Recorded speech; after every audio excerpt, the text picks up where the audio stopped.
I'll be working on that this weekend. Okay.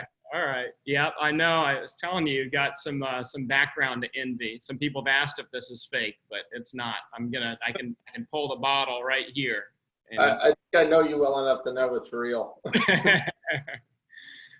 So Randy, you and I have known each other for a long, long time. I may have to remind you, I know you talk to so many people, know so many people, but one of my first memories of you was meeting you at True Fire 10, 11 years ago when I was first starting. And at that time, you had recently converted your first, one of your rockfishes into a first Twin Peaks. Yes. And you were contemplating the concept of Ojos Locos, and you had a vision to create all of these different restaurant concepts. And it's been really cool to see over the last decade all of that come to life and then some. I think there's probably many ideas that you didn't have back then that you didn't even know were possible, like Legacy Food Hall, which is just one of those things when you first see it, you just, you know, you can't believe that someone dreamed that up. So you're really inspired. And put it in Plano, Texas. And put it in Plano, right? Exactly. Where there was a bunch of dirt there before. But you've been really inspiring to me from early on. And just one thing that I want to acknowledge about you is you're always willing to give your time and pay it forward to other entrepreneurs and people that are out there trying to make a difference, including giving me some time recently and hopping on an advisory board and giving me some great feedback that I was able to implement right away. So thank you for that. For those of you that don't know Randy, he's got a business called Front Burner Restaurants. I'm going to share a screen here because it's just awesome. Got a list of all their restaurants: Haywire, I Declare, Legacy Hall, Mexican Sugar, 60 Vines, The Keeper, The Ranch, Whiskey Cake. Velvet Taco is still not on the website here, but still a part of the group from a founding perspective. So go eat a bunch of tacos over there. I know I'm not tired of them yet, but I definitely have eaten everything on the menu in the last 2 weeks because we got a Velvet Taco right here down the street. And Randy's also founded Half Shells and Rockfish and Twin Peaks as well. So really awesome entrepreneur and someone I really just love dearly for all of everything that you have done in business. What we're talking about today, Randy, that we had briefly discussed before is businesses that have been negatively impacted, people that have been negatively impacted, making positive shifts in their thinking and their behaviors and their business operations. I know that you have been impacted in a very significant way. But before we start talking about positive shifts, like tell me what's happened in your business. Give me the real life story here of you had to lay some people off. Like where are your business operations from this virus? What's happening right now? Well, like you said, all of our restaurants that we currently operate directly, we sold 80% of Velvet Taco about 3.5 years ago now. So we're still involved. I'm on the board there and helping them grow out the executive team to, grow that company. But under direct ownership, we have the brands you just showed on that website, and they're all full service, polished casual, fairly upscale places. And of course, 3 weeks ago, our dining rooms were closed, and we actually closed ours a little proactively because we knew we were going to have to. So why not pivot now and not wait to be told we have to do it? So, I remember that Sunday, I called everybody in, all our executive leaders, and, we sat around the conference room table and said, how are we going to react? And, what actions do we take? Do we close down and let everybody go and just ride out this storm? Or do we want to try to pivot and go after the to-go business? Because we had never focused on it. We always philosophically believed that our restaurants were selling an experience, not just food. Mm-hmm. And, so we really didn't have a to-go program to speak of. But, we just went back to our company's core values and, our number one as people. That's our, number one priority. Our core value is take care of our people first, our own, our employees, and then secondarily, the people in our community. And thirdly, the people in our industry is our third priority when it comes to people. Mm-hmm. So, with that as our guidance, it was an easy decision. We want to keep the restaurants open. We know we're going to have to furlough almost everybody, but if we keep the restaurants open, we can keep a handful of, most of the managers we can keep on reduced salaries. We thought we might be able to recall some of the hourly employees, but not nearly, enough, but we could recall some. But most importantly, what occurred to us is if we keep the restaurants open, we can feed people.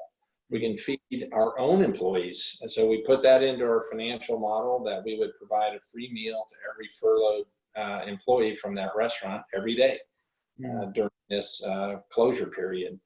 And,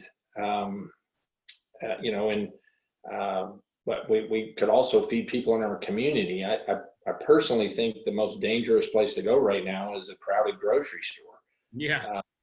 That's about the least safe place to get your food right now. And so we ordered masks from our uniform supplier, pivoted and started making, personal protection equipment and specifically washable masks for our employees. And so we put masks on them. We printed name tags that say "Stop 6 feet, please," and so they're all wearing those and practicing social distancing. The crew that's in the kitchen, which are managers, are doing the cooking now. And my wife drove around town that first weekend once we had our restaurants open, and some of them are so successful with the drive-through concept, curbside, no contact delivery, that we had traffic jams. And so she got in her SUV and drove around to all the Home Depot and Lowe's and bought up all the orange traffic cones and put those out in the restaurant parking lots to create a makeshift drive-through. And I know you've used them, Ben, and it's really fun to watch and see people come through in their cars, and they can prepay. We take Apple Pay. You can text to pay now. You can prepay online. You can read your telephone, your credit card over the telephone direct to the restaurant. You don't have to touch anyone to pay. Yeah.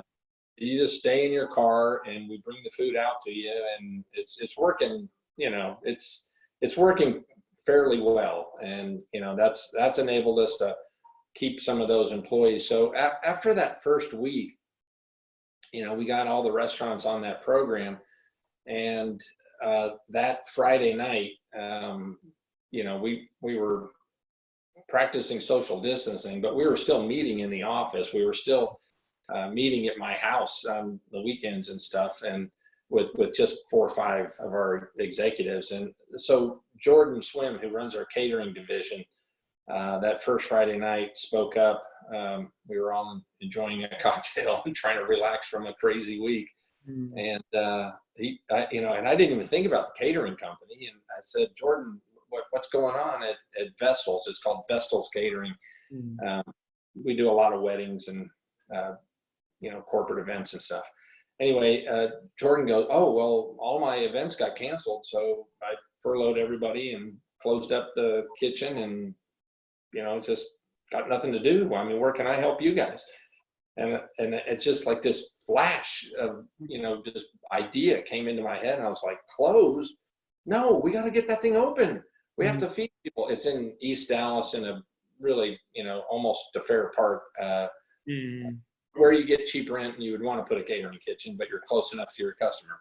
And, I was like, a lot of our cooks live in that area. I mean, we got to get open. And we're like, how are we going to fund it? How are we going to pay for it? And Jordan said, I have a friend over at City Square, which is a terrific, charity foundation in Dallas. And their mission is to fight poverty. And so, what better way to fight poverty right now than to just feed people? So Friday night, Jordan calls his friend at City Square on his cell phone. The guy answers, immediately agrees to jump in and help, and says, yes, we can make this happen. We'll figure it out together. Just, it's a great idea. Get open.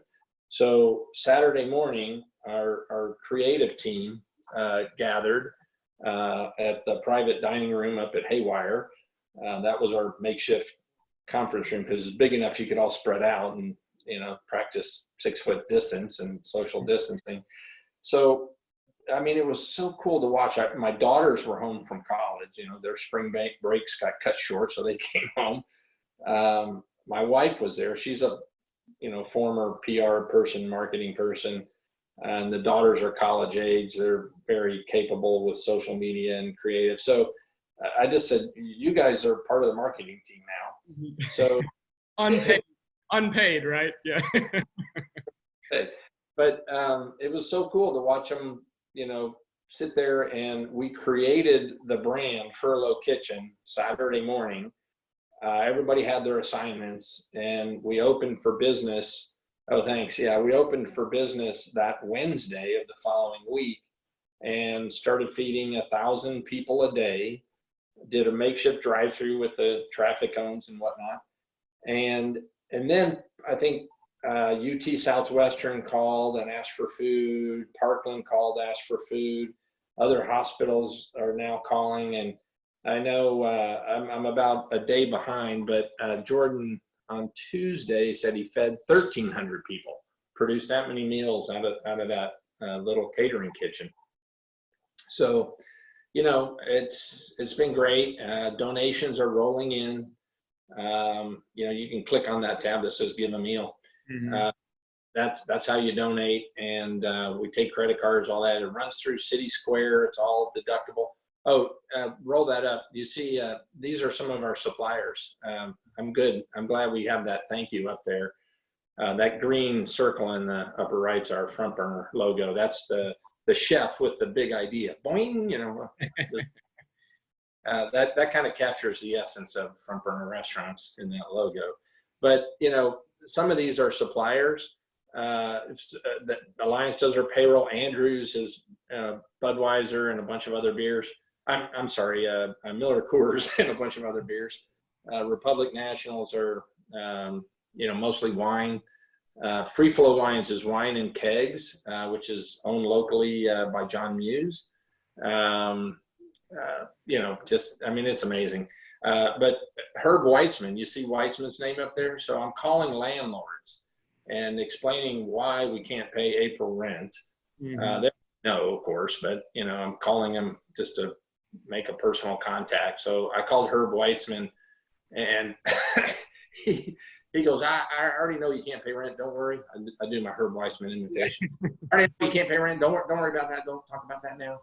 What is Furlough Kitchen, Randy? Tell me about Furlough Kitchen. Mm-hmm. So I said, well, you can go to the website, Herb. It's where you opened our catering. We're just feeding people, and that's it. And he goes, oh, I want to give you money. How do I do it? Really? I like conversations when someone's begging to give us money.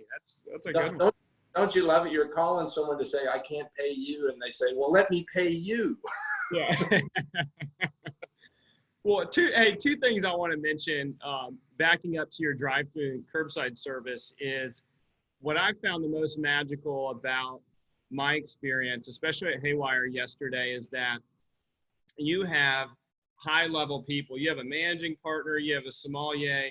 They're working out there in 90-degree heat. Wearing cowboy hats and boots. Yeah, wearing cowboy hats and boots and sweating their asses off, selling stuff. And they could not have been any more friendly, any happier, and they are there to serve. And so it's really cool to see, this whole situation has humbled all of us But it's great to see positive attitudes from people that have a million reasons to not have one. You know, that's for me yesterday, just in going to Haywire and buying some wine was, that was the best experience from my standpoint. Yeah. Hey, so the other thing too is I mean, I didn't even know this until I got on the website. This has been up for a week or two, and I already see, I mean, this is the mark of entrepreneurship here. Furlough Kitchen apparently is expanding to other markets. I mean, just that's our company DNA, right? When something works, we grow it. So I had someone from Restaurant Hospitality Magazine call me and said, what's up with this Furlough Kitchen?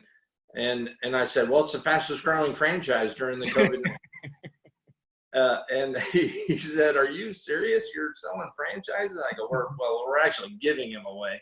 So there's actually a Dropbox account. You know, I have lots of friends in the industry who've seen what we did and were inspired. And they said, how did you do it? And I said, well, you know, and after the first 4 or 5 calls, I was like, I'm just going to set up a Dropbox account, put all the documents and ideas and, you know, a little outline form of how we did it. And so we did that, and I have no idea how many times we've given that link out, but you know, if you're a restaurateur and you want to reopen your place and feed people as a charity, contact me, and you know, we'll get you in, and hope my hope is just it speeds people to get open and, you know, do something good for the community right now.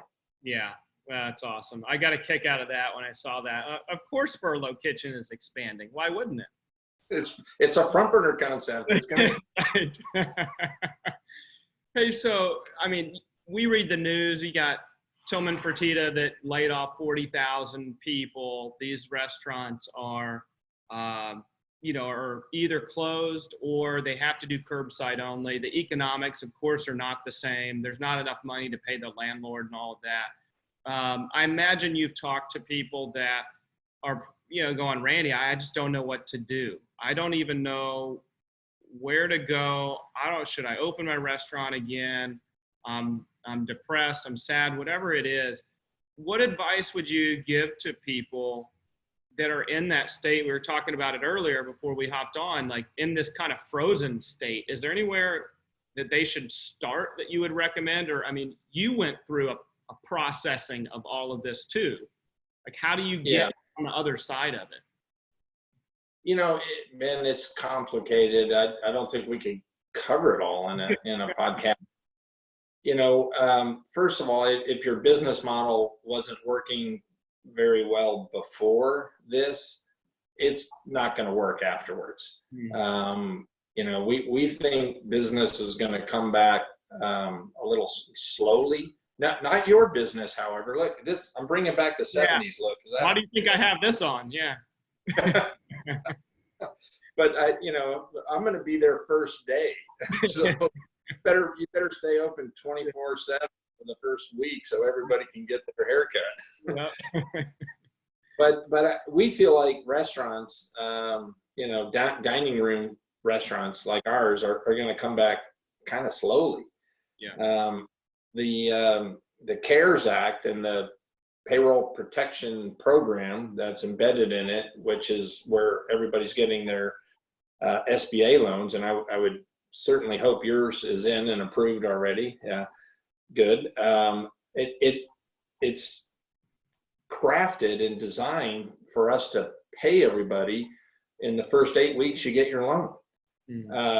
We won't even be reopened in 8 weeks. So what do we do? Pay people to sit at home and watch Netflix? I mean, that doesn't make sense. You know, we will need that money to reopen when we're allowed to reopen.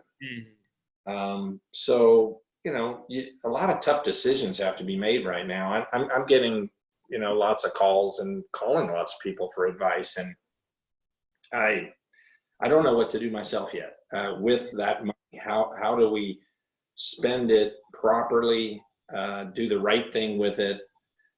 but still have enough capital so that when we're allowed to fill our dining rooms, you know, we can pay people then at that startup. Just from a mindset standpoint, because I don't think, well, I'll say it this way, and I've been told this before, I've been given feedback just personally that, you know, Ben, I don't think you understand the type of mindset that you have and how it is uncommon when adversity comes your way.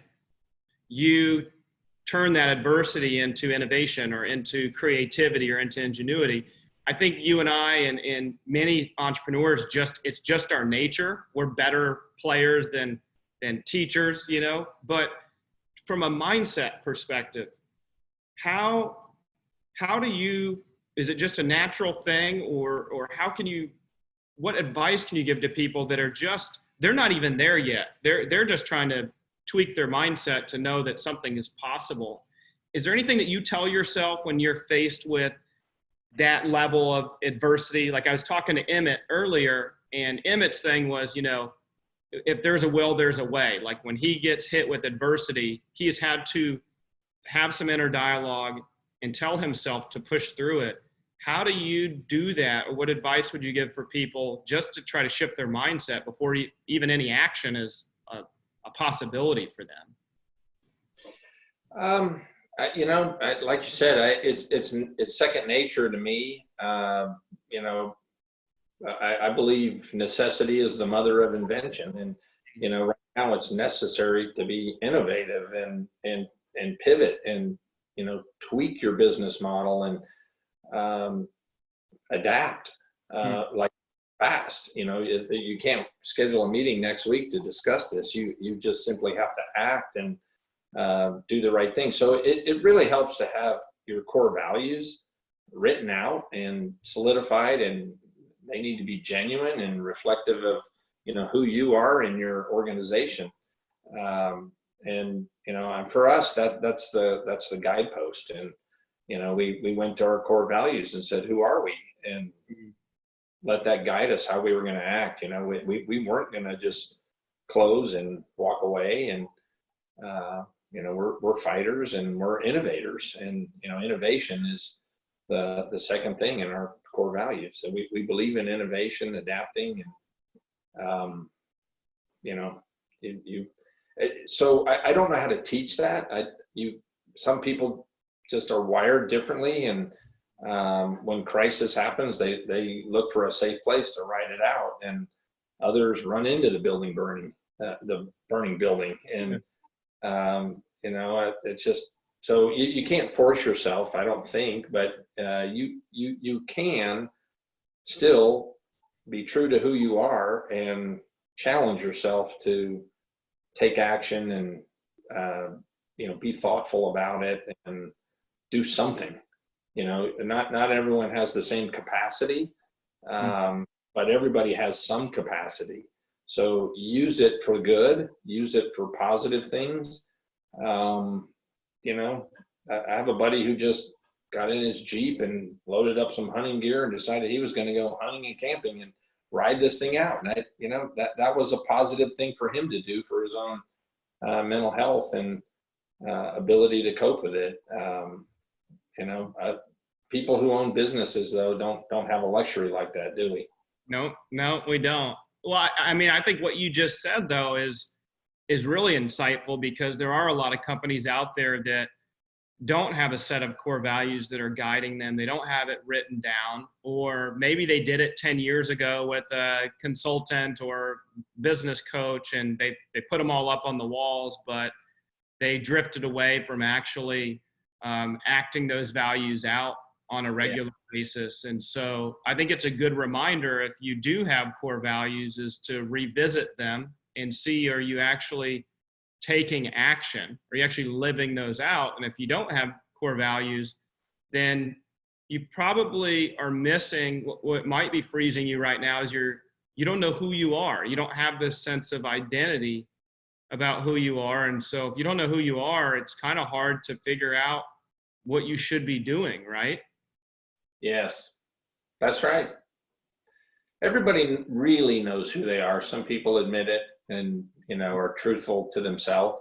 and others maybe not, but deep down inside, everyone knows who you are. So get in touch with that and act accordingly. Yeah. Yeah. Well, I appreciate you hopping on with me. I love what you guys are doing at Furlough Kitchen. I love that you're expanding. I still get a kick out of that. That's the best. Yeah. And, I think that when we come out of this, I do believe that the loyalty that you build during these times with your customers and with your team members is going to pay off in so many ways, because people see what you're doing, they see what other entrepreneurs are doing to add value and society and other people's lives. And I think those are going to be the businesses that are rewarded. Is, one of our values is to serve first. And that's what we are choosing to do in every way we possibly can, whether it's through this podcast or buying masks or hand sanitizer and delivering it to the homeless shelters, is that we may have had a dip in our finances and may not be rich in our finances right now, but we are rich in time, which is the most precious commodity. And I'm encouraging everybody to give their time that they have right now to the greater good. So that's certainly what you guys are doing at Furlough. And I know a lot of the service industry workers appreciate that. So thank you for serving first, as we say at the Gents Place. All right. Thanks for having me, Ben. I enjoyed it. All right, my friend. We'll talk to you soon. Take care. Yeah.